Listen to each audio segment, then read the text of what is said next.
ज्यादा काम करो, कम सोचो, बाकी का सब भूल जाओ। ऐसा गौतम बुद्ध ने कई सालों पहले अपने शिष्यों से क्यों कहा था?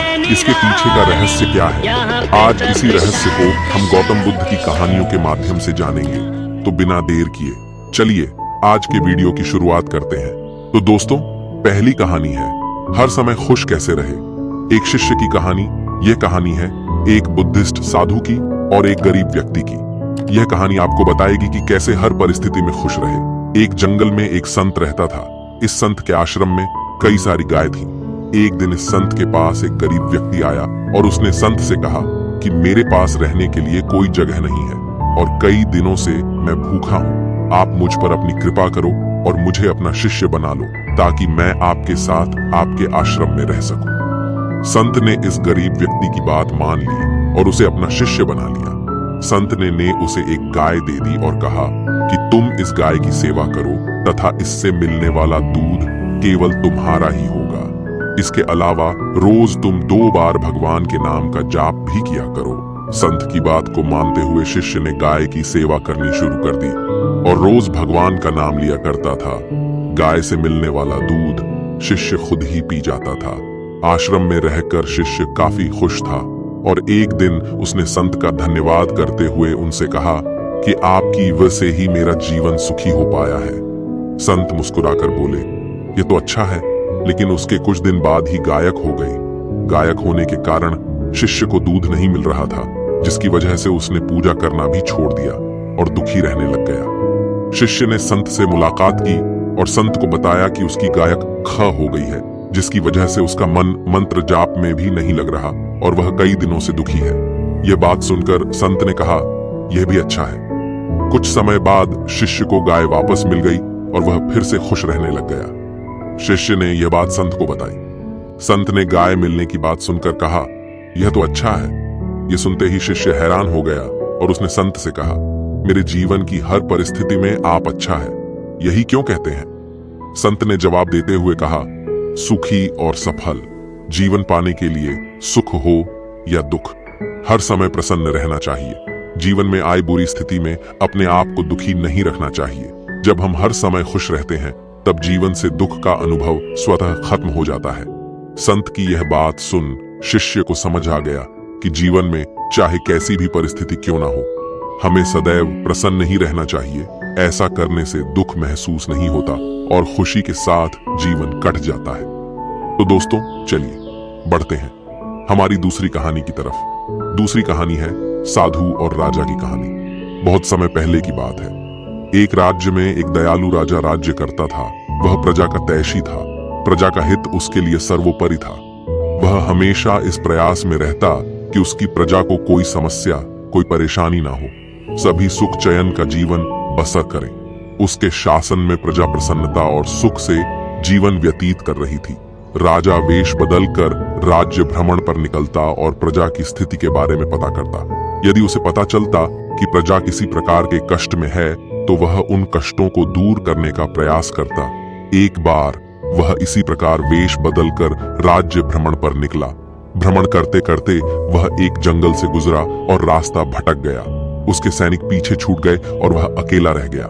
रास्ता ढूंढता हुआ वह एक स्थान पर पहुंचा। उसने देखा कि वहां एक कुटिया बनी हुई है।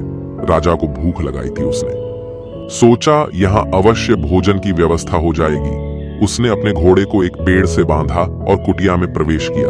वह एक साध की कुटिया थी। गेरू वस्त्र धारण किए एक साधु पेड़ के नीचे आसन लगाकर बैठे थे। उनकी आंखें बंद थीं और वे ध्यान में लीन थे। राजा ने देखा कि उस स्थान का वातावरण बहुत ही सुंदर है। पेड़ पौधे हरे भरे हैं जिनमें फूल और फल लदे हुए हैं। पंछी उन्मुक्त होकर विचरण कर रहे हैं। राजा यह देखकर बड़ा प्रसन्न हुआ। वह साधु के पास गया और उन्हें प्रणाम कर उसके सामने घुटनों के बल बैठ गया। साधु ने आहट पाकर आंखें खोली और अपने सामने एक नौजवान को पाया। उसके मुख का तेज देखकर ही साधु समझ गए कि वह कोई राजसी व्यक्ति है। राजा ने उन्हें बताया कि वह रास्ता भटक गया है। साधु ने उसे अपने आश्रम में शरण दी। खाने के लिए मीठे फल दिए। राजा ने कभी उतने मीठे फल नहीं खाए थे। उसके चकित होकर पूछा, गुरुवर, आज तक मैंने इतने मीठे और स्वादिष्ट फल नहीं खाए। इनके इतने मीठे होने का कारण क्या है? साधु ने कहा, इस राज्य का राजा अत्यंत दयालु और न्यायप्रिय है, इसलिए यह फल इतने मीठे हैं। जब तक वह अपनी प्रजा का हितैषी रहेगा, दिन दुखियों का सहायक रहेगा, ये फल ऐसे ही मीठे रहेंगे राजा को। यह सुनकर बड़ा आश्चर्य हुआ। उसके लिए इन बातों पर विश्वास करना कठिन था। जब साधु से आज्ञा लेकर वह लौटा तो उसने निश्चय किया कि वह इस बात का परीक्षण अवश्य करेगा। उसे अपने सैनिक मिल गए जो जंगल में उसे ढूंढ रहे थे। वह अपने राज्य वापस लौट गया। वापस लौटने के बाद उसने प्रजा पर जुल्म ढने शुरू कर दिए। उसने किसानों का लगा बढ़ा दिया और प्रजा पर नाना प्रकार के कर लगा दिए। अब वह अपना धन भोग विलास में खर्च करने लगा और प्रजा की ओर से उदासीन हो गया। प्रजा पर अत्याचार बढ़ने लगे तो पूरे राज्य में त्राही त्राही मच गई। कुछ दिनों बाद राजा फिर जंगल में उसी साधु की कुटिया में पहुंचा। इस बार उसने देखा कि वहां का वातावरण भिन्न है। पेड़ पौधे सूख चुके हैं, फूल मुरझा गए हैं, फल सड़ चुके हैं। यह देखकर वह चकित रह गया। वह साधु के पास गया और उसे प्रणाम किया। साधु ने उसे खाने के लिए फल दिए। इस बार फलों का स्वाद कड़वा था। राजा ने साधु से इसका कारण पूछा। साधु ने कहा, इस राज्य का राजा बाद पहले जैसा नहीं रहा। उसे प्रजा के हित का कोई ख्याल नहीं है। वह प्रजा पर अत्याचार करने लगा है। उसके प्रति प्रजा के मन में कड़वाहट बस गई है, इसीलिए इन फलों का स्वाद कड़वा है। राजा साधु की कुटिया से अपने राज्य लौट आया। उसे साधु की बात समझ आ गई थी। अगले दिन से वह फिर से अपनी प्रजा का ध्यान रखने लगा।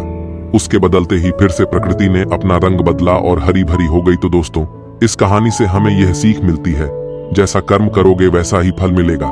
यदि अच्छे कर्म करोगे तो अच्छा फल मिलेगा, बुरे कर्म करोगे तो बुरा। यदि हम किसी को कड़वाहट देंगे तो बदले में हमारे जीवन में भी कड़वाहट घुल जाएगी। इसलिए हमेशा सबका भला करें। तो दोस्तों, चलिए बढ़ते हैं हमारी तीसरी कहानी की तरफ। तीसरी कहानी एक गुरु और शिष्य की कहानी। एक गुरु अपने शिष्य के साथ कहीं जा रहे थे। चलते चलते उन्हें प्यास लगी तो वे दोनों एक खेत के पास जाकर रुक गए। खेत की हालत देखकर लगता था कि खेत का मालिक खेत पर जरा भी ध्यान नहीं देता है। उन्होंने देखा खेत में एक घर भी है। दोनों जाकर दरवाजा खटखटाए। घर में से एक आदमी, उसकी पत्नी और दो बच्चे बाहर आते हैं। सभी ने फटे पुराने कपड़े पहने हुए होते हैं। गुरु कहते हैं, क्या हमें पानी मिल सकता है? काफी प्यास लगी हुई है। वह व्यक्ति उन्हें पानी लाकर देता है। फिर गुरु कहते हैं, आपका खेत इतना अच्छा है, लेकिन इसमें कोई भी फसल क्यों नहीं बोई गई? व्यक्ति कहता है, हमारे पास एक भैंस है जो काफी दूध देती है, जिसे बेचकर और पीकर हमारा गुजारा हो जाता है। इसलिए बेवजह खेती क्यों करूं? गुरु कहते हैं, क्या हम आज की रात यहाँ रुक सकते हैं? कल सुबह होते ही हम यहाँ से निकल जाएंगे। व्यक्ति कहता है, ठीक है, आप यहाँ रुक सकते हैं। आधी रात होते ही गुरु अपने शिष्य से कहते हैं, उठो, हमें अभी के अभी यहाँ से निकलना है। लेकिन जाने से पहले हम इस व्यक्ति की भैंस को पहाड़ से गिराकर मार देंगे। यह सुनकर शिष्य को काफी बुरा लगा, लेकिन वह अपने गुरु की बात टाल नहीं पाया। वे दोनों रातों रात भैंस को मारकर वहां से भाग जाते हैं। 10 वर्ष बाद जब शिष्य अपनी शिक्षा पूरी कर लेता है, तब वह सोचता है, क्यों ना अपनी गलती को सुधारा जाए, उस आदमी के पास वापस जाकर उसकी मदद की जाए।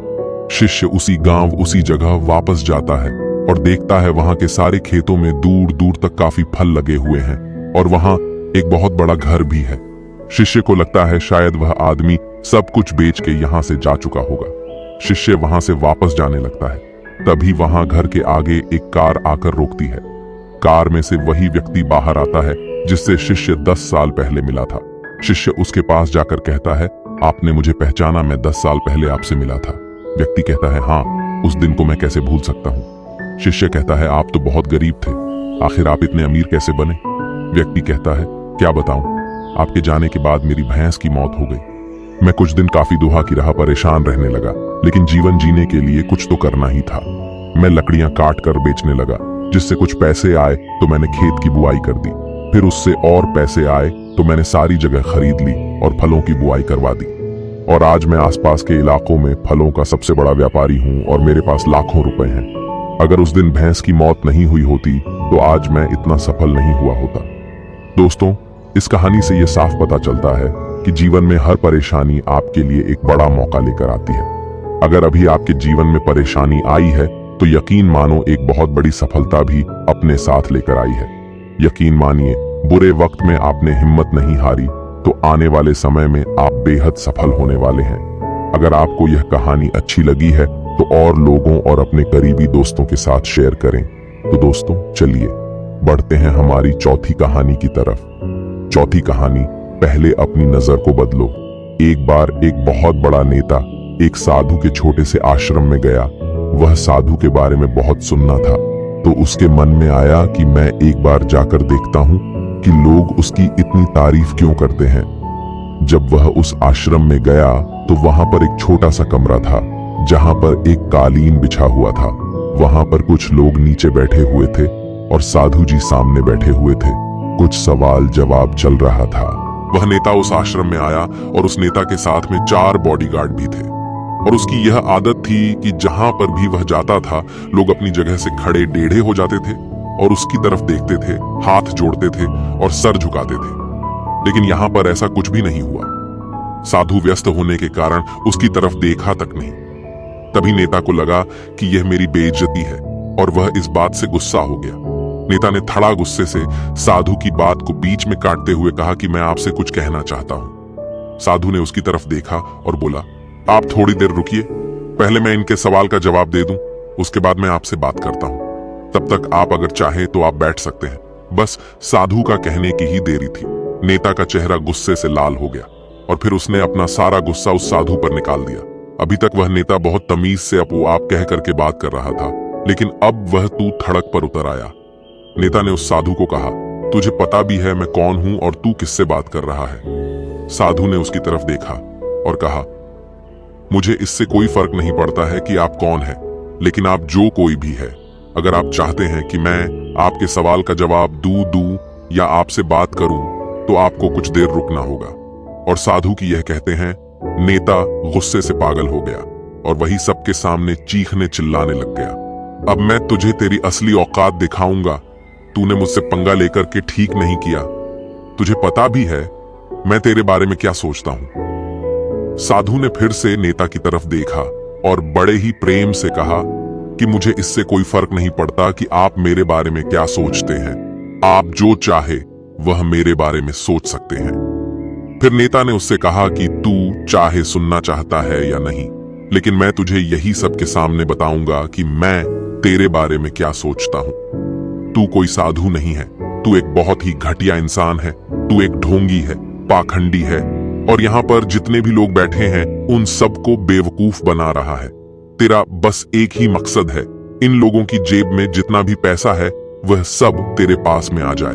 तू अपने फायदे के लिए इन लोगों का इस्तेमाल कर रहा है और अब मैं तुझे नहीं छोड़ने वाला हूं। पूरी दुनिया के सामने तेरा पर्दाफाश करके रहूंगा।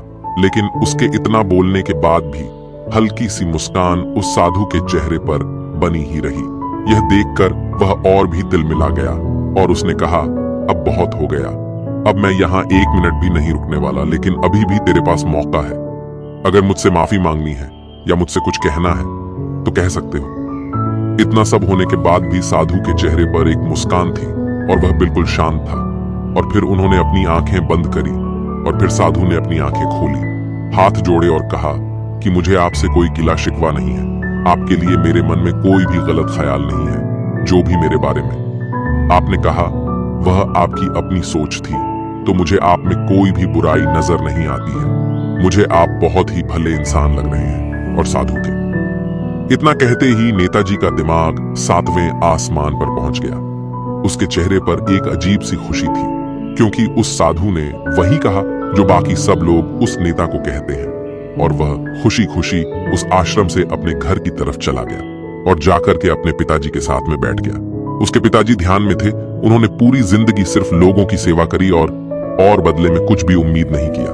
तो थोड़ी देर बाद जब उन्होंने अपनी आंखें खोली और देखा अपने बेटे को अपने साथ बैठे हुए, तो उनके बेटे के चेहरे पर आज एक अजीब सी खुशी थी जो आज से पहले उन्होंने कभी नहीं देखी थी। फिर उसने एक एक करके सब कुछ बताया कि आज क्या हुआ, किस तरह से वह आश्रम गया और वहां पर क्या हुआ, उसने क्या कहा और साधु जी ने क्या कहा। जब उसके पिताजी ने पूरी बात सुनी तो थोड़ा सा मुस्कुराए और अपने बेटे को देख करके बोले कि उन्होंने तुम्हारी तारीफ नहीं करी, क्योंकि उन्होंने वह नहीं कहा कि जो तुम हो, उन्होंने वह कहा कि जो वह खुद है और तुमने जो भी कुछ उनको कहा वो नहीं कहा कि जो वह है, बल्कि तुमने वह कहा जो तुम खुद हो। यही बात वेदों में भी कही गई है, यथा दृष्टि तथा सृष्टि।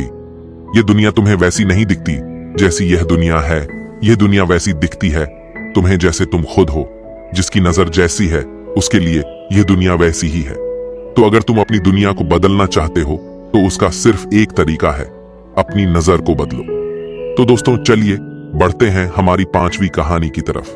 5वीं प्रेरणादायक कहानी है 7 महत्वपूर्ण संदेश जो बदल सकते हैं आपकी दुनिया। यह कहानी है सफलता और समृद्धि की कहानी, एक वकील की जो उसकी सफलता से शुरू हुई और उसके व्यक्तित्व की समृद्धि पर समाप्त हुई। एक वकील जूलियन जो सफलताओं की ऊंचाइयों को छू रहा है, लाखों करोड़ों की संपत्ति है, लेकिन फिर भी जीवन में खुशी और संतुष्टि का अभाव है। जीवन की वास्तविक खुशी ढूंढने के लिए वह भारत आता है और हिमालय पर जाकर एक संत से मिलता है, तो उससे सच्ची खुशी का रहस्य बताता है और कहता है यह शिक्षा अपने तक सीमित न रखकर तुम्हें सब में बांट होगी। जब वह वापस आता है तो उसके जीवन से निराशा और उदासी दूर हो चुकी होती है। तब उसका दोस्त जॉन उससे पूछता है कि तुम में यह परिवर्तन कैसे आया। तब जूलियन उसे सारी कहानी बताते हुए उस संत की शिक्षा के बारे में बताता है। आपको भी अपने जीवन को सुखमय बनाने के लिए उन 7 मूल मंत्रों को जानने की आवश्यकता है जो आज हम आपको यहाँ बताने जा रहे हैं। पहला मंत्र, सकारात्मक सोच और मस्तिष्क पर नियंत्रण। आप अपने आसपास सकारात्मकता तभी महसूस कर सकते हैं जब यह आपके भीतर मौजूद हो। अपने मस्तिष्क से निराशा, नकारात्मक सोच और अतीत की कड़वी यादों के बोझ को हमेशा के लिए निकाल दें। इस कचरे को दिमाग में जमा ना होने दें। हर वक्त सकारात्मक सोचना ही आपकी सफलता की ऊंचाई को तय करता है। सकारात्मक विचार आपको रचनात्मकता से भी परिचित कराएंगे जो आपके जीवन को बेहतर बनाएंगे। याद रखें कि आपके जीवन की गुणवत्ता आपके विचारों की गुणवत्ता पर ही निर्भर करती है। जब आप दिमाग पर और सोच पर नियंत्रण हासिल कर लेंगे, तब आपको वह ऊर्जा प्राप्त होगी जो आपके सपनों को पूर्ण करने में सहायक और जरूरी होगी। इसलिए मस्तिष्क पर नियंत्रण करना जरूर आना चाहिए। दूसरा मंत्र, लक्ष्य निर्धारण और उस पर केंद्रित रहना। लक्ष्य के बिना जीवन अधूरा होता है, क्योंकि आपको पता ही नहीं होता कि आप क्यों जी रहे हैं, आपकी जिंदगी का मां क्या है। याद रखिए, मंजिल तक पहुंचने के लिए मंजिल की होना भी जरूरी है। इसीलिए एक लक्ष्य अवश्य निर्धारित करें और उस तक पहुंचने के लिए सही रास्तों का चुनाव करें। बीच रास्ते में यदि किसी की मदद की जरूरत महसूस हो तो हिचकचाए नहीं, बल्कि खुलकर अपनी बात कहे, लेकिन रुके नहीं। आपको किसी भी परिस्थिति में लक्ष्य से भटकना नहीं है। तीसरा मंत्र, निरंतर सुधार। अपने डर और अपनी कमियों या कमजोरियों को पहचानें, उनका सामना कर और जल्द से जल्द उन्हें दूर करने की कोशिश करें। ध्यान रखें कि असफलता ही हमें सफलता की ओर बढ़ने की प्रेरणा देती है। इसीलिए अपनी गलतियों से हार ना माने, बल्कि उनसे सीखें और आगे बढ़े। ज्ञान कभी पूर्ण नहीं होता, इसलिए हमेशा हर चीज से कुछ ना कुछ सीखते रहना चाहिए।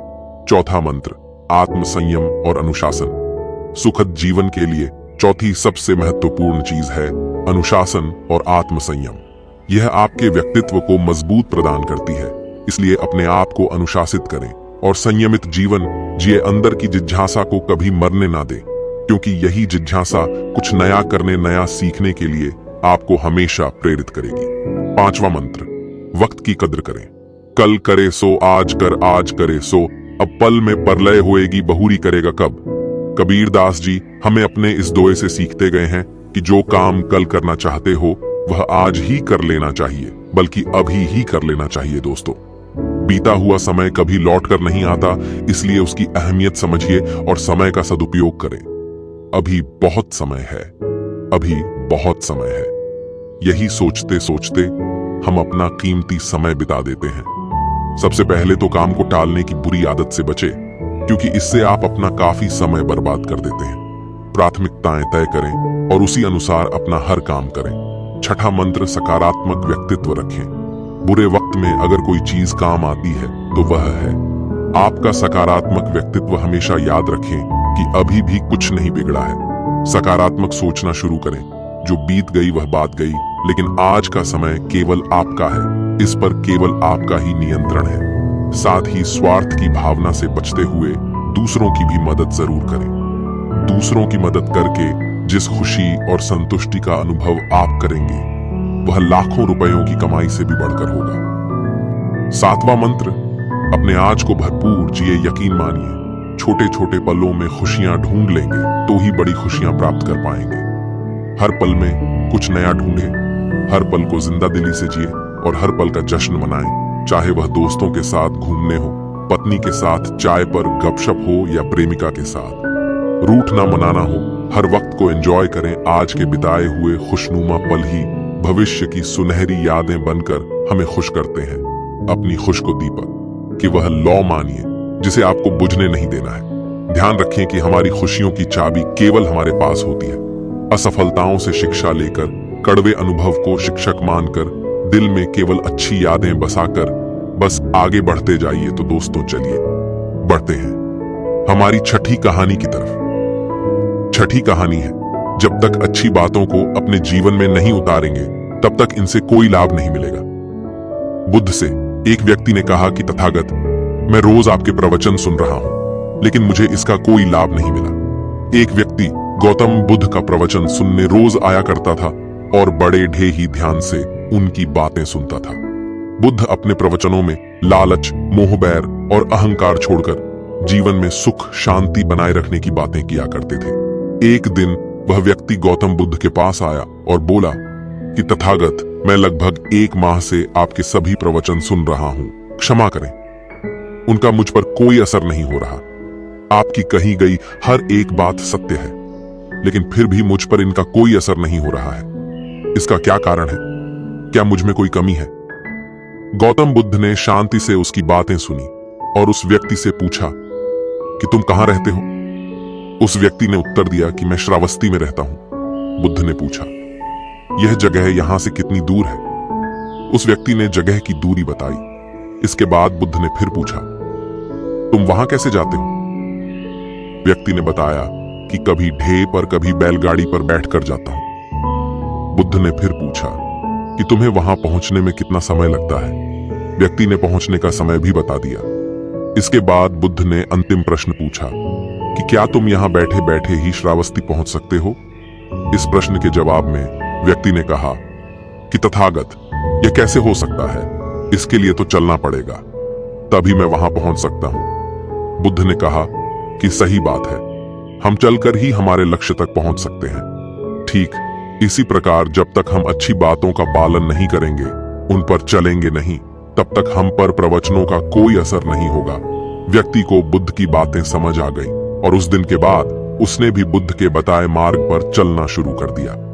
दोस्तों, मैं उम्मीद करता हूं कि यह कहानी सुनने से आपके जीवन में अच्छे बदलाव आए होंगे। मन स्थिर हो जाएगा, बात बात पर गुस्सा करना भी छोड़ दोगे और खुद को सुधारने की इच्छा पैदा होगी। बस आपको अकेले रहना सीखना होगा, क्योंकि जो व्यक्ति अकेला रहता है वह शांत रहना सीख जाता है और उसके मन से सारी वासनाएं खत्म हो जाती हैं। इसलिए जो व्यक्ति अकेला रहता है वह जल्द ही कामयाब होता है। इसके पीछे का रहस्य हम आज के इस वीडियो में कहानियों के माध्यम से जानेंगे, तो बिना देर किए चलिए उन कहानियों की शुरुआत करते हैं। पहली कहानी, एक बार एक गुरु और शिष्य एक सुनसान जंगल से गुजर रहे थे। तभी शिष्य अपने गुरु से एक सवाल करता है, गुरुजी, ऐसा क्या होता है? कुछ लोगों के पास कुछ भी नहीं होता, लेकिन फिर भी वह सुखी रहते हैं, आनंद में रहते हैं, और कुछ लोगों के पास सब कुछ होते हुए भी उदासी उनके चेहरे से साफ दिखाई देती है।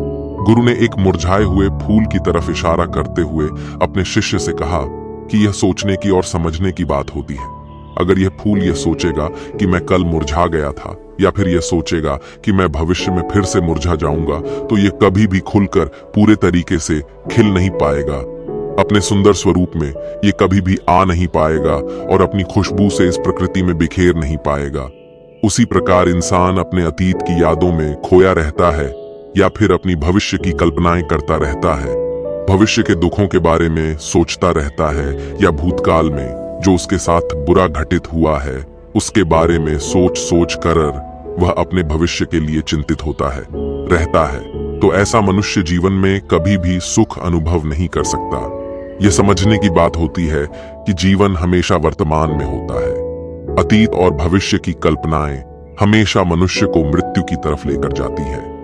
इसलिए यह जरूरी हो जाता है कि जिस प्रकार हम अपने शरीर की देखभाल करते हैं, उसे बीमारियों से दूर रखने के लिए उसकी अंदर से गंदगी भी साफ करते रहते हैं, उसी प्रकार समय समय पर हमें अपने मन और मस्तिष्क की भी गंदगी साफ करते रहना चाहिए, उसकी धुलाई करते रहना चाहिए। इससे आपकी बुद्धि की क्षमता तो तेज होगी ही होगी, साथ ही साथ आप हमेशा आनंद में रहने का रहस्य जान पाओगे।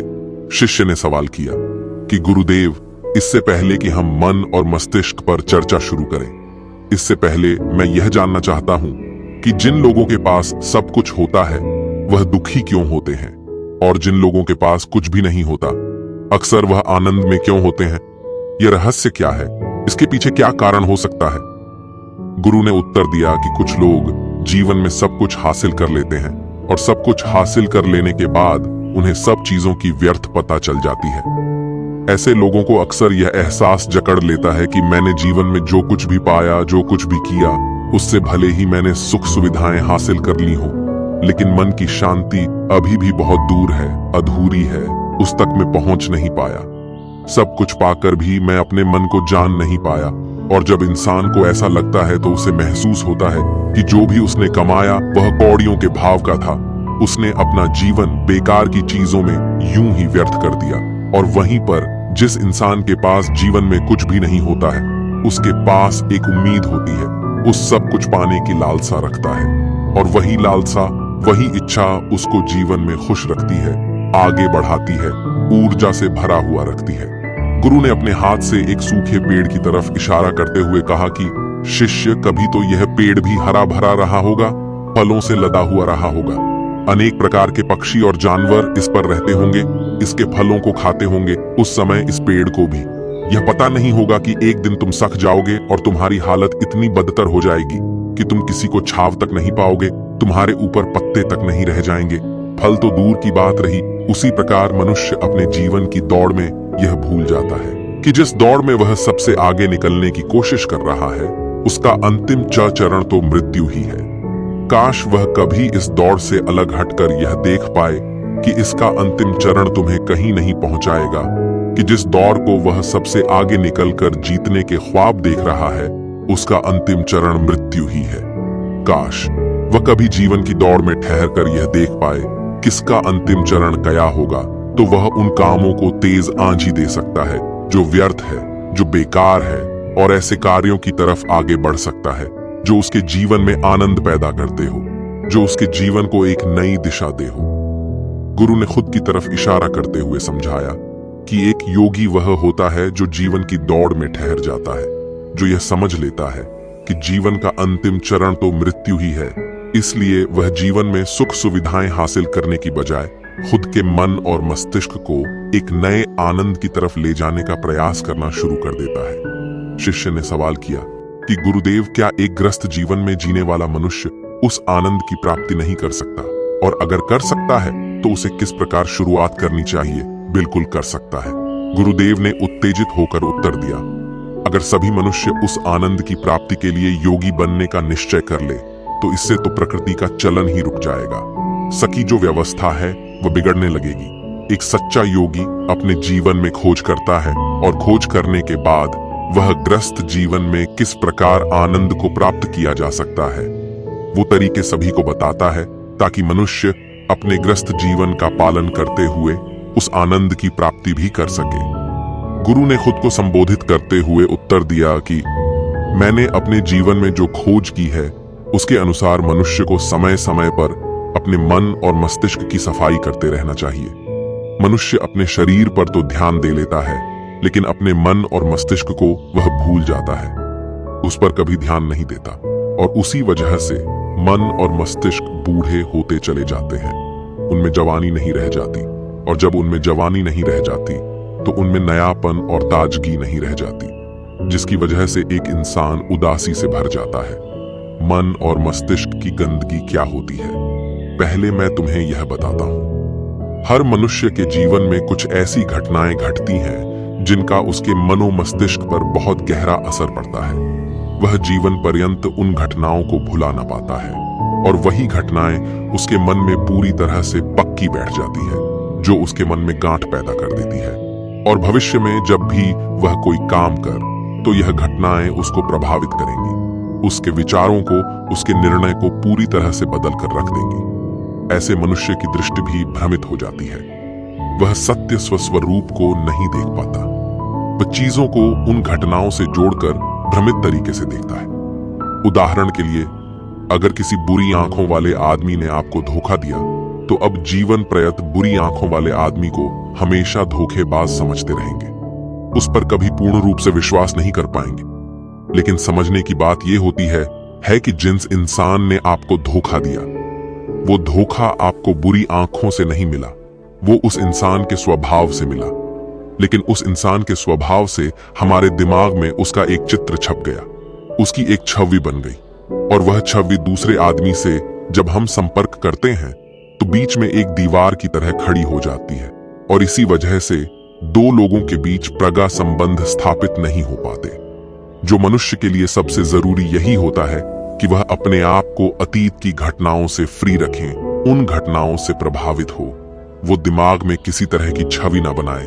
कुछ लोग इस बात पर यह सवाल खड़ा कर सकते हैं कि फिर जीवन के अनुभव किस काम आएंगे, लेकिन समझने की बात यह होती है कि हम जीवन के अनुभवों से भी भ्रमित तरीके से ज्ञान लेते हैं, सही तरीके से उनसे सीख ले ही नहीं पाते। ठीक उसी प्रकार जिस तरह उस बुरी आंखों वाले की आंखें जिम्मेदार नहीं थी, धोखा देने के लिए उसका स्वभाव जिम्मेदार था, लेकिन मनुष्य अपने अनुभव में उन बुरी आंखों को याद रखेगा, उस स्वभाव भाव को भूल जाएगा। शिष्य अपने गुरु की बातों में इतना खो गया कि उसे चलते चलते जंगल के रास्ते में पड़े हुए कांटे दिखाई नहीं दिए, और अचानक उसके पैर में एक कांटा छुप गया। गुरु ने उसका कांटा बाहर निकालते हुए उससे पूछा, यह कांटा तुम्हारे पैर में क्यों लगा? इसके पीछे तुम किसको जिम्मेदार मानते हो? गुरु ने कहा कि तुम मुझे भी जिम्मेदार मान सकते हो, क्योंकि मैं तुम्हें एक बातें सुना रहा था। क्या तुम खुद को भी जिम्मेवार मान सकते हो कि तुम मेरी बातों में इतना खो गए कि तुम्हारा पर ध्यान ही नहीं रहा? क्या तुम इन पेड़ों को जिम्मेदार मान सकते हो जिन्होंने यह कांटे इस रास्ते पर बिछा दिए? शिष्य ने उत्तर दिया कि गुरुदेव, इसमें मैं खुद को ही जिम्मेवार मानता हूं, क्योंकि आप तो अपना काम कर रहे थे और इस पेड़ ने भी अपना काम किया, पर मैं अपना काम पूरे होश पूर्वक नहीं कर पाया। अगर मैं चलने पर ध्यान लगाए रहता, अगर मैं आपकी बातों में पूरी तरह से खो नहीं जाता, तो मुझे यह कांटा कभी नहीं लगता। इसमें पूरी तरह से मेरी ही गलती थी। गुरु ने अपने शिष्य की पीठ थपथपाते हुए आगे कहना शुरू किया कि जो घटनाएं हमारे मन को प्रभावित करती हैं, जरूरी हो जाता है कि उन घटनाओं को हम किसी भी तरह अपने मन से बाहर निकाल दें, और उसके लिए सबसे सरल तरीका है कि अपनी भावनाओं को व्यक्त करना सीखो। उसे अपने दिल में, अपने मस्तिष्क में बिठाकर मत रखो। जब तुम किसी दूसरे मनुष्य के सामने अपनी भावनाओं को व्यक्त कर देते हो तो तुम्हारे मन का बोझ हल्का हो जाता है। कुछ लोगों का स्वभाव ऐसा होता है कि वह अपने मन की बात किसी को नहीं बताते। ऐसे लोग अवसर अपने अंदर ही अंदर दुखी होते रहते हैं, लेकिन वह अपने मन की बात किसी दूसरे आदमी के सामने नहीं बताते। इसके उलट कुछ लोग ऐसे भी होते हैं जो अपने मन में किसी भी बात को रख नहीं पाते। उनके साथ कुछ भी अच्छा या बुरा होता है, वह अपने मन की बात, अपनी भावनाओं को दूसरों के सामने व्यक्त कर देते हैं। और तुमने खुद महसूस किया होगा कि जो लोग अपने मन की भावनाओं को व्यक्त कर देते हैं, वह जीवन में ज्यादा आनंदित रहते हैं। कभी भी प्राकृतिक रूप से आ हुए वेग को रोकना नहीं चाहिए। जिस वेग को हम रोकने की कोशिश करते हैं, वह वेग हमें अंदर से ही खाने लग जाता है। अगर तुम्हारा मन किसी बुरी घटना पर रोने का हो रहा है, तो चीख चीख कर रो, अपने आप को रोको मत, उस वेग को पूरी तरह से बाहर आने दो। अगर किसी दूसरी घटना पर तुम्हारा मन खुश होने का, आनंदित होने का हो रहा है, तो पूरी तरह से नाचो गाओ, जिससे कि तुम उस वेग को बाहर निकाल सको। और जब वह वेग अपनी पूरी गति के साथ बाहर आ जाता है, पीछे छोड़ आता है एक खालीपन, एक अकेलापन, एक शांति, एक मौन, एक अनुभूति। गुरु ने शिष्य को समझाते हुए बताया कि जिस प्रकार तेज रफ्तार से चलता हुआ पानी अपने वेग से आने वाली सभी बाधाओं को तोड़ देता है, उसी प्रकार हमारे अंदर भावनाओं का उठने वाला अगर बाहर नहीं निकाला गया, अगर हमने बांध बनाने की कोशिश की, तो वह उस बांध को तोड़ देगा और उस बांध को तोड़ने के बाद उसका कचरा हमारे मन के अंदर ही ठहर जाएगा, जो हमारे मन को दूषित कर देगा, उसको गंदगी से भर देगा। अक्सर मनुष्य अपने मन में किसी घटना को दबाकर इसलिए रखता है कि वह सोचता है कि अगर सामने वाले को इस घटना के बारे में पता चला तो वह पता नहीं मेरे बारे में क्या सोचेगा। इसी विचार की वजह से वह अंदर ही अंदर खुद दुखी होता रहता है, लेकिन सामने वाले को वह कुछ भी नहीं बताता। लेकिन एक बार अगर वह हिम्मत कर सकता है, शुरुआत कर सकता है, जो उसका पूरा जीवन परिवर्तित हो सकता है। एक बार अगर उसके दिमाग की आदत बन गई तो वह जीवन भर अपनी भावनाओं को दूसरों के सामने व्यक्त करने से हिचकिचाना नहीं। और अपने दिमाग की यह आदत हम 21 दिनों में पैदा कर सकते हैं। 21 दिनों तक अगर सही तरीके से हम अभ्यास करें तो हमारा दिमाग पूरी तरह से भावनाओं से मुक्त हो जाएगा। यह 21 दिनों का अभ्यास इस प्रकार है। किस दिनों तक? सबसे पहली बात जो याद रखनी है कि अपने मन में किसी भी बात को दबा कर नहीं रखना है। अगर हम किसी मनुष्य के बारे में अच्छा सोचते हैं तो हम उसे व्यक्त करें, अगर बुरा भी सोचते हैं तो उसे भी व्यक्त करें। परिणाम भूल जाएं कि परिणाम क्या होंगे। सिर्फ अपने दिमाग की ढुलाई करने पर विश्वास रखें। इससे आपके अंदर एक अद्भुत साहस पैदा होगा। जब आप किसी मनुष्य के बारे में वह सब बता पाएंगे जो आप उसके बारे में सोचते हैं, तो आप खुद सोचिए कि आपका खुद के ऊपर विश्वास कितना ज्यादा बढ़ जाएगा। आपके मन के सारे डर खत्म हो जाएंगे। हो सकता है कि इसमें आपको चुनौतियों का सामना करना पड़े, लेकिन जहां पर चुनौती नहीं होती वो कुछ अभ्यास भी नहीं होता। अभ्यास हमेशा चुनौतियों से भरा होना चाहिए। इससे आप सत्य वचन बोलने का अभ्यास भी कर पाएंगे। अक्सर हम दूसरों को प्रभावित करने के लिए वह सब बोलते हैं जो उन्हें अच्छा लगता है, लेकिन वह नहीं बोलते जो हम उनके बारे में सचमुच में सोचते हैं। और यही हमारी सबसे बड़ी भूल हो जाती है। इससे हमारा पूरा अस्तित्व झूठ बनकर रह जाता है। और अपनी भावनाओं को व्यक्त करते समय यह भी जरूर ध्यान रखें कि आपके अंदर जो भावनाएं उस इंसान के प्रति उठ रही हैं, उनके पीछे का मूलभूत कारण क्या है। उदाहरण के लिए, जब एक नौकर अपने मालिक के लिए कोई काम करता है और वह काम अच्छे से नहीं कर पाता है, तो मालिक उसे डांट फटकार देता है, जिससे उसके अंदर उसके प्रति क्रोध की भावना यह उठती है। लेकिन समझने की बात यह होती है कि मालिक तो आपको कहेगा ही, वह तो डांटे ही।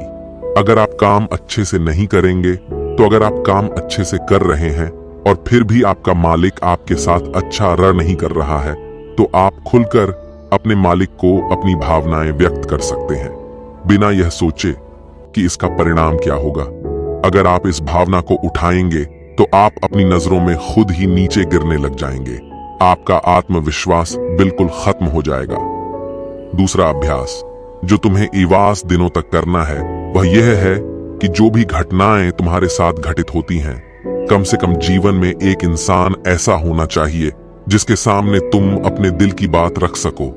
चाहे अच्छी बात हो, चाहे बुरी बात हो, वो सब बातें तुम बिना कुछ सोचे विचारे, बिना इस डर से कि वो इंसान तुम्हारे बारे में क्या सोचेगा, तुम उस इंसान को अपनी सारी बातें बता सको और वह इंसान तुम्हारी सारी बातें सुनने के बाद तुम्हारे लिए कोई छवि पैदा ना करे।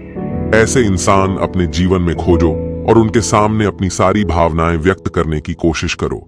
दिन में जो कुछ भी घटित होता है, अच्छा लगता है, बुरा लगता है, किसी के प्रति आकर्षण होता है, उसको एक दोस्त की तरह बताने का प्रयास करो। इससे तुम्हें यह पता चल पाएगा कि तुम्हारा मन घटनाओं के प्रति किस प्रकार की भावनाएं पैदा करता है।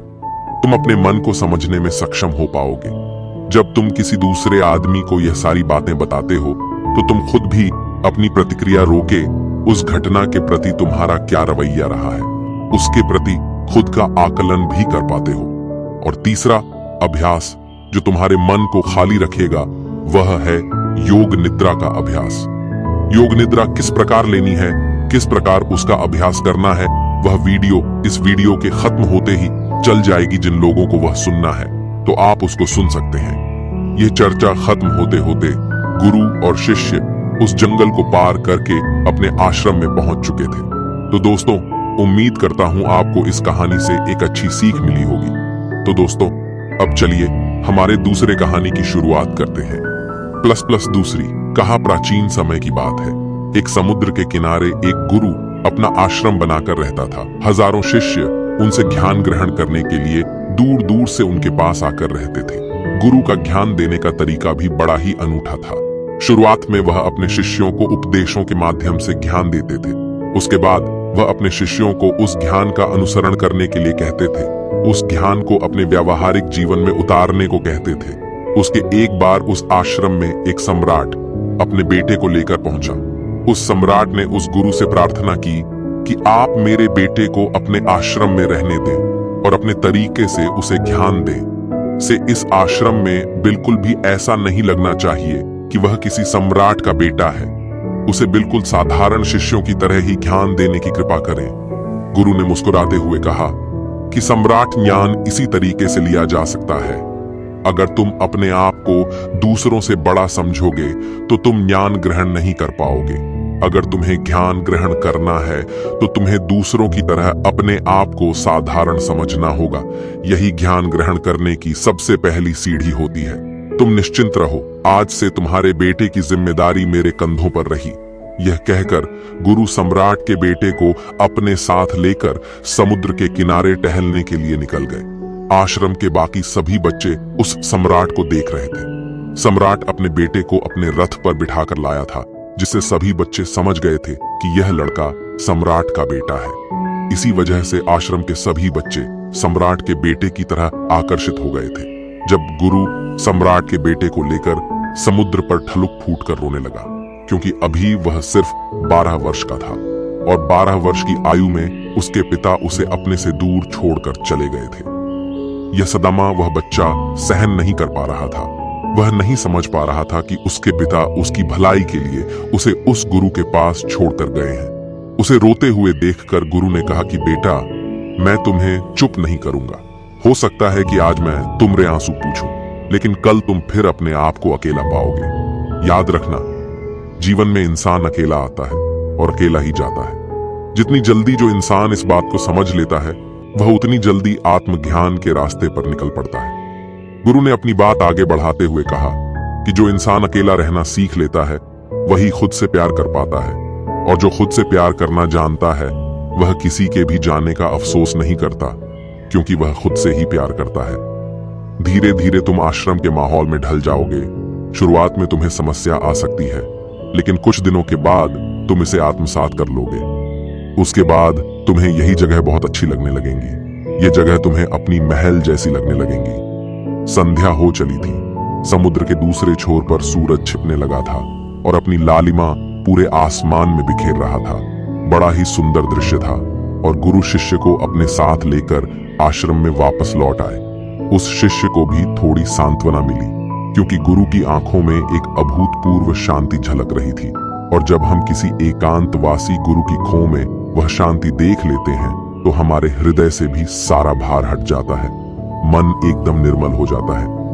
जब सम्राट का बेटा रात्र का भोजन करने के लिए भोजन कक्ष में पहुंचा, तो आसपास के सभी शिष्य उसके पास आने लगे। उन सभी को पता था कि यह सम्राट का बेटा है, और अगर हम इससे दोस्ती कर लेते हैं तो उससे हमारा बहुत फायदा होने वाला है। यही सोचकर आश्रम के ज्यादातर ने उसे घेर लिया था। बस कुछ बच्चे जो अकेले रहने का महत्व समझते थे, जो दिखावे में विश्वास नहीं करते थे, वह उस सम्राट के बेटे के पास जाने की बजाय अपना पूरा ध्यान खाने पर लगा रहे थे और एकांत में बैठकर अपना भोजन कर रहे थे। कुछ दिनों के बाद सम्राट के बेटे की आश्रम के ज्यादातर बच्चों के साथ दोस्ती हो गई। अब वह आश्रम में उन बच्चों के साथ घूमता, उन्हीं के साथ अपना ज्यादातर समय बिताता। आखिरकार सम्राट का बेटा था, सुख सुविधाओं में पला बढ़ा था। आसपास बहुत से दास औरत होते थे। आसपास अपने मित्रों से घिरे होना, वही दिनचर्या उसने इस आश्रम में भी अपना ली थी। ऐसा नहीं था कि गुरु को यह सब पता नहीं था, पर गुरु उसे अलग तरीके से ध्यान देना चाहते थे। बच्चों को ध्यान आप उपदेश देकर नहीं दे सकते, उन्हें साक्षात्कार कराना पड़ता है। उसके बाद उन्हें वह बात समझ आती है जो आप समझाना चाहते हैं। गुरु को यह बात पता थी कि अगर मैं इसे बोलकर बताऊंगा तो यह कभी समझ नहीं पाएगा।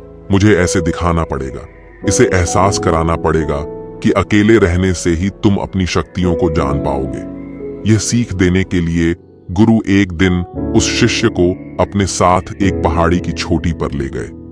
पहाड़ी पर पहुंचकर गुरु ने उसे शिष्य से कहा कि अब तुम्हारा ज्ञान पूरा हो चुका है। बस एक आखिरी रात तुम्हें यहाँ पर बितानी होगी। उसके बाद अगले दिन शाम को मैं तुम्हारे राजमहल में तुमको पहुंचा दूंगा। वह बच्चा तो यह सुनकर बहुत खुश हो गया कि अब मैं वापस अपने राजमहल चला जाऊंगा।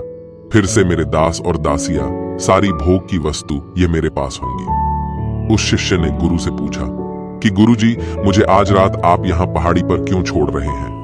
आखिर मुझे कौन सा आखिरी ज्ञान यहाँ से मिलेगा? गुरु ने मुस्कुराते हुए कहा कि यहाँ पर चट्टान के पीछे तुम्हें छिपकर बैठना होगा। यहाँ पर रोज रात को एक बाज जाता है। तुम्हें उस बाज को देखना है, बड़ी गौर से देखना है, हर गतिविधि देखनी है, और उस बाज को देखने के बाद गले दिन अगर तुम उस बाज की खूबियों मुझे बता पाए तो मैं तुम्हें तुम्हारे राजमहल वापस भिजवा दूंगा। और हाँ, सुबहने से पहले एक बात पर और ध्यान देना है। एक चरवाहा यहाँ पर अपनी भेड़ों को चराने के लिए आता है। तुम्हें उन भेड़ों की गतिविधियां भी देखनी है। याद रखना, बाज की गतिविधि रात को और भेड़ों की गतिविधि सुबह। तुम दोनों की गतिविधि ध्यान से देखकर मुझे बता पाए तो तुम इस आश्रम से हमेशा के लिए आजाद हो जाओगे। तुम्हारा ज्ञान पूरा हो जाएगा। मैं तुम्हारे पिता को कह दूंगा कि यह बच्चा हमारे आश्रम का सबसे ध्यानी बच्चा है। यह कहकर गुरु अपने आश्रम में वापस लौट आए और वह बच्चा वहीं पर उस चट्टान के पीछे खड़ा हुआ उस बाज का इंतजार करने लगा। काफी वक्त बीत जाने के बाद वहां पर एक बाज अपने बच्चों के साथ पहुंचा। सम्राट के बेटे ने पूरी रात उस बाज की गतिविधि बड़े ही ध्यानपूर्वक देखी और सुबह होने के बाद जब चरवाहा वहां पर अपनी भेड़ों को लेकर पहुंचा तो उसने एक अभूतपूर्व दृश्य देखा। उसने देखा कि वह बाज भेड़ की एक मेमने को अपने पंजों में दबाकर आसमान में उड़ गया। उसने उस भेड़ के बच्चे का शिकार कर लिया था। ये सारा दृश्य देखकर वो बच्चा आश्रम में वापस अपने गुरु के पास पहुंचा। इससे पहले कि गुरु उससे कुछ पूछते, उसने गुरु को प्रणाम करते हुए कहा कि गुरुदेव, आप आश्रम के सभी बच्चों को यहाँ पर बुला लीजिए। मैं सब लोगों को बताना चाहता हूँ कि मैंने क्या देखा। जब आश्रम के सभी बच्चे वहां पर पहुंच गए तो उस सम्राट के बेटे ने कहना शुरू किया कि मैंने अपने जीवन में बहुत से पक्षियों को देखा है, लेकिन बाज उन सभी पक्षियों में से सबसे अदद और सबसे अलग होता है। उदाहरण के लिए, एक तोता हम सभी ने देखा है। तोता बोलता तो बेहद है, लेकिन कभी ऊंचा नहीं उड़ पाता। लेकिन एक बाज जो कि हर समय शांत रहता है, वह आकाश को भी छू सकता है। उसमें आकाश को भी छू लेने का सामर्थ्य होता है। जब भी एक बात अपने शिकार को निश्चित कर लेता है तो वह उसी शिकार पर अपनी नजरें गड़ाए रहता है, चाहे वह कितनी भी ऊंचाई पर क्यों ना हो, चाहे कितना भी बड़ा तूफान क्यों ना आ जाए, लेकिन उसकी नजर हमेशा अपने लक्ष्य पर स्थिर रहती है। आज सुबह जिस बाज को मैंने देखा, उसने हर भेड़ को अपना शिकार नहीं बनाया, बल्कि उस भेड़ के झुंड में से उसने उस भेड़ के मेमने को अपना शिकार बनाया। उस बाज की तरह हमें भी अपना ध्यान अपने एक ही लक्ष्य पर स्थिर रखना चाहिए। चाहे कितनी भी अड़चन क्यों ना आए, हमें अपना लक्ष्य स्पष्ट दिखाई देना चाहिए। दशाविश अलग अलग लक्ष्यों में अपनी ऊर्जा बर्बाद करने की बजाय हमें किसी एक लक्ष्य पर पूरी एकाग्रता के साथ ध्यान देना चाहिए। तीसरी बात जो मैंने उस बात से सीखी और जो हम सभी को सीखनी चाहिए, वह यह है कि बाज कभी भी दूसरे पक्षी के साथ नहीं उड़ता। वह हमेशा आकाश में अकेला उड़ता है। इससे हमें यह सीख लेनी चाहिए कि हमें कभी भी छोटी सोच वाले लोगों के साथ नहीं रहना चाहिए। आखिरकार हम भी वही बन जाते हैं जिनके साथ हम रहते हैं। इसीलिए या तो बड़ी सोच वालों के साथ रहो या फिर अकेले रहो, क्योंकि जब हम अकेले रहते हैं तभी हम खुद की ताकत और खुद की कमजोरियों को जान पाते हैं। कमजोरियों को जानकर उनको दूर कर सकते हैं और अपनी ताकत को जानकर उसका सही इस्तेमाल कर सकते हैं। लेकिन वह तभी संभव होगा जब हम अकेले रहना सीखेंगे।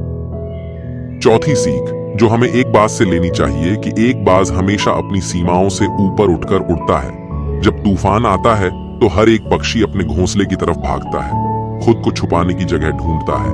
लेकिन बाज ऐसा कुछ भी नहीं करता। वह खुद की सीमाओं को तोड़कर बादलों से भी ऊपर उड़ने का प्रयास करता है।